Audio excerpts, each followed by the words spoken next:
Start. सभापति महोदय, मैं रक्षा मंत्रालय की मांगों का समर्थन करने के लिए खड़ा हुआ हूँ। वर्तमान घटनाओं से पता चलता है कि संसार का हर देश अपनी सुरक्षा के बारे में चिंतित है और उसके लिए हर प्रयत्न कर रहा है। इस दृष्टि से अन्य देशों की तरह हमारे देश में भी रक्षा मंत्रालय का महत्व है।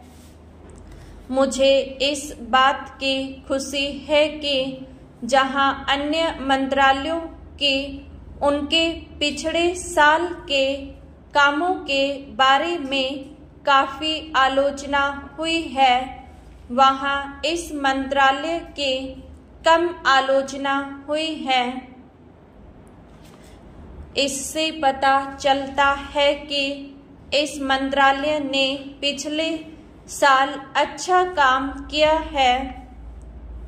मोटे तौर पर किसी भी देश की सुरक्षा नीति का लक्ष्य यह होता है कि दूसरे देशों, खास तौर से पड़ोसी देशों के साथ मित्रता के संबंध स्थापित हों और हम एक दूसरे के मामले में हस्तक्षेप न करें, लेकिन उसके साथ यह भी जरूरी होता है कि हम अपने देश की सीमाओं और अखंडता की रक्षा करें। इसलिए हमारे देश का यह कर्तव्य हो जाता है कि हम अपने पड़ोसियों के कार्यों पर पूरी नजर रखें, क्योंकि आज तक हमारे देश पर जो संकट आए वे हमारे पड़ोसियों से आए हैं। 1965 में पाकिस्तान के साथ जो लड़ाई हुई और उसके बाद ताशकंद में जो समझौता हुआ वह सिर्फ कागज पर ही रहा। पाकिस्तान ने उस पर कोई अमल नहीं किया। इस दृष्टि से बहुत जरूरी है कि हम अपने देश की सुरक्षा की हर तरह से व्यवस्था करें।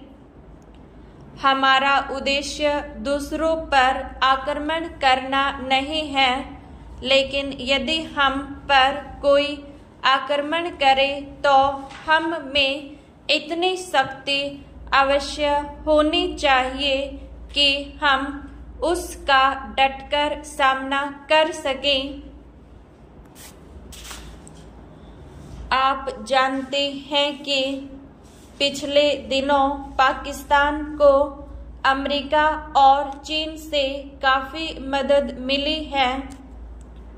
रक्षा मंत्रालय की रिपोर्ट में भी कहा गया है कि पिछले साल अमेरिका ने पाकिस्तान को 1500 करोड़ रुपए की फौजी सहायता दी है। आज जहां हम फौजी सम्मान के लिए अपने कारखानों की मदद से अपनी शक्ति बढ़ाने का प्रयत्न कर रहे हैं, वहां पाकिस्तान संसार के देशों से फौजी सामान खरीद रहा है। अपनी नीति के कारण वह सब देशों से लाभ उठा रहा है। मेरा सुझाव है कि हमको भी अपनी शक्ति बढ़ाने के लिए संसार के अन्य देशों से अधिक फौजी सामान खरीदना चाहिए। आज तिब्बत की सीमा पर चीन की 1.5 लाख फौज खड़ी है। सभापति महोदय, प्रतिदिन छोटी मोटी झड़पें होती रहती हैं। हमारी फौजें बड़े उत्साह से उनके मुकाबले में खड़ी हैं। उनके हौसले बहुत ऊंचे हैं, लेकिन हमारी सरकार का भी यह कर्तव्य है कि उनके हौसले को कभी गिरने न दें। उन्हें हर तरह की सुविधा प्रदान की जाए जिससे उनका आत्मविश्वास बढ़े। मैं मंत्री महोदय से अनुरोध करूंगा कि सरकार अपनी नीतियों के प्रचार का काम ठीक प्रकार से अपनी फौजों से करे, उनको अच्छे अच्छे हथियार दे।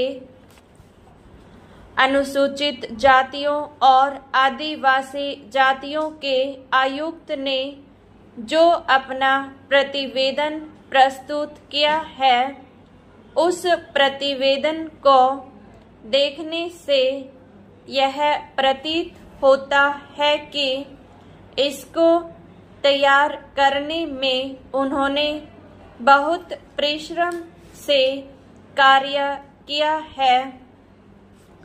इसके लिए मैं उनको और उनके सहयोगियों को धन्यवाद देता हूँ, परंतु साथ ही साथ इस प्रतिवेदन के संबंध में कुछ आवश्यक निवेदन भी करना चाहता हूँ। पहली बात तो यह है कि इस प्रतिवेदन को देखने से ऐसा प्रतीत होता है कि इन कार्यों के लिए जिस धन का उपयोग होता है वह 3 साधनों से उपलब्ध होता है। केंद्र सरकार द्वारा, राज्य सरकारों द्वारा और कुछ गैर सरकारी संस्थाओं द्वारा। प्रतिवेदन के अनुसार जितना धन इन कार्यों पर व्यय करने के लिए दिया जाता है, उतना धन पूरी तरह से व्यय नहीं हो पाता। मैं यह नहीं कह सकता कि आवश्यकता से अधिक धन दिया जाता है या कार्यकर्ताओं को वह धन प्राप्त ही नहीं होता, जिसके कारण से वह बिना खर्च हुए बच जाता है। मैं तो यह चाहता हूँ कि जितना धन दिया जाता है उसका पूरा उपयोग हो और आयुक्त को यह न कहना पड़े कि इस कार्य के लिए जितने धन की आवश्यकता थी उतना धन नहीं मिल पाया और विवश होकर हमको उस कार्य को बीच में ही रोकना पड़ा।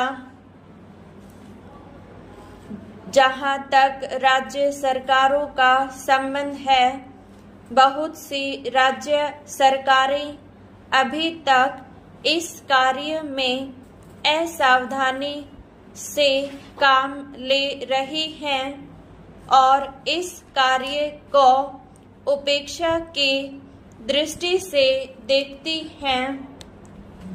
आयुक्त ने इस बात की शिकायत की है कि बहुत सी राज्य सरकारों ने अनेक पत्र भेजने के बाद भी अभी तक अपनी रिपोर्ट नहीं भेजी है। मैं चाहता हूँ कि सरकार इस तरफ निष्ठापूर्वक ध्यान दे। राज्य सरकारों पर दबाव डाला जाए कि वे इस दायित्व के प्रति सचेत हों और आयुक्त को उनके कार्य में पूरा सहयोग प्रदान करें।